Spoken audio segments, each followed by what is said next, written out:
অল্প সময়ের মধ্যে যদি হেয়ার ফল ঠিক করতে চাও তাহলে আমি যে রেমেডিটা তৈরি করছি এটা ইউজ করা তোমরাও শুরু করে দাও। তো হ্যালো সবাইকে, কেমন আছো তোমরা? আশা করি আমার পরিবারের সবাই খুব ভালো আছে। আজকের রেমেডিটা মূলত তাদের জন্য যাদের প্রচুর পরিমাণে হেয়ার ফল হচ্ছে এবং চুল মাঝখান থেকে ভেঙে যাচ্ছে। দেখো, হেয়ার ফল কিন্তু বিভিন্ন রিজনে হয়ে থাকে, আর যে সমস্ত রিজন গুলোতে হয়ে থাকে সেগুলো আমরা কম বেশি সবাই জানি। দেখো, তোমার যদি প্রচুর পরিমাণে হেয়ার ফল হতে থাকে তাহলে আমি বলবো প্লিজ এখন থেকে নিজের কেয়ার করা শুরু করে দাও। যেমন 7 থেকে 8 ঘন্টা ঘুম, প্রচুর পরিমাণে জল খাওয়া, চুলে তেল দেওয়া, ডায়েট ঠিক রাখা, তাছাড়া লাইফের স্ট্রেসটা কম নেওয়া, এই জিনিসগুলোর উপরে একটু নজর দিও তোমরা। তো চলো এবার রেমেডিতে আসা যাক। ফার্স্টে নিতে হবে একটা পেঁয়াজ। আমি এখানে একটা মিডিয়াম সাইজের পেঁয়াজ নিয়েছি।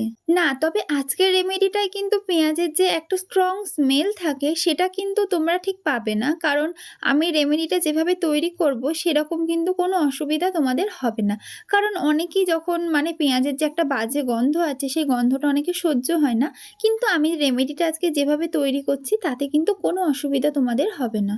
যদি বাড়িতে গ্রাইন্ডার থাকে তাহলে পেঁয়াজের একটা পেস্ট করে নাও, আর যদি না থাকে তাহলেও কোনো অসুবিধা নেই। একটা গ্রেটারের সাহায্যে এইভাবে পেঁয়াজটাকে ভালো করে গ্রেট করে নেবে। আমি যে কোনো রেমেডি যখনই তৈরি করি না কেন আমি কিন্তু সবার কথাটা মাথায় রেখেই করি, তাই কারোর কাছে হয়তো মিক্সি আছে, কারোর কাছে নেই, তাই সবাই যাতে রেমেডিগুলো তৈরি করতে পারে তাই আমি কিন্তু 2-3টে রকমের জিনিস আমি দেখিয়ে দিই যার মাধ্যমে তোমরা রেমেডিটাকে তৈরি করতে পারবে। পেঁয়াজে আছে সালফার, যা চুল পড়া কমাতে হেল্প করে, তাছাড়া চুলের গোড়া মজবুত করে এবং স্ক্যাল্প হেলদি করে। তাছাড়া যখন আমাদের যে বেবি হেয়ারগুলো হয় সেই বেবি হেয়ারগুলোর ভালো গ্রোথেও কিন্তু পেঁয়াজ অনেকটাই হেল্প করে। পেঁয়াজটা আমার খুব ভালো করে গ্রেট করা হয়ে গেছে। এবার আমি 1 চামচ এখান থেকে পেঁয়াজের রসটা নেব। এবার এই 1 চামচ পেঁয়াজের রসের মধ্যে আমি অ্যাড করব 1 চামচ নারকেল তেল। এবার এই দুটোকে খুব ভালো করে মিক্স করে নেব। নারকেল তেল চুলকে ময়েশ্চারাইজ করে, চুল মজবুত করে এবং চুলের স্ক্যাল্পও কিন্তু খুব হেলদি রাখে। দুটোকে খুব ভালো করে মিক্স করা হয়ে গেলে এবার এক সাইডে রেখে দেব। এবার ভালো করে চুলটাকে কিন্তু ফাঁদ ছাড়িয়ে নেব। আমি তো তোমাদেরকে সবসময়তেই বলি যে কোনো রেমেডি ব্যবহার করার আগে কি করতে হবে, চুলটাকে খুব ভালো করে আঁচড়ে নিতে হবে না?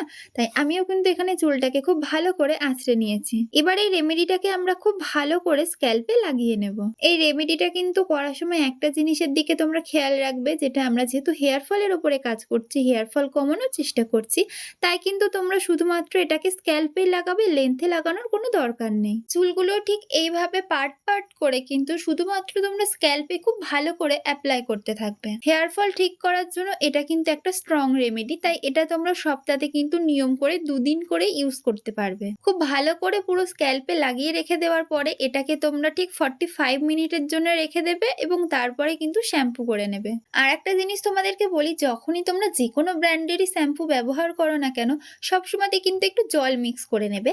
তাই এই রেমেডিটাও যখন তোমরা ইউজ করবে না, ইউজ করার পরে 45 মিনিট পর কিন্তু তোমরা শ্যাম্পুর সাথে জল মিক্স করবে এবং দেন তোমরা শ্যাম্পু করে নেবে। আর হেয়ার নিয়ে যদি যে কোনো ধরনের তোমাদের কোনো প্রশ্ন থাকলে কিন্তু অবশ্যই আমাকে জানাতে ভুলো না।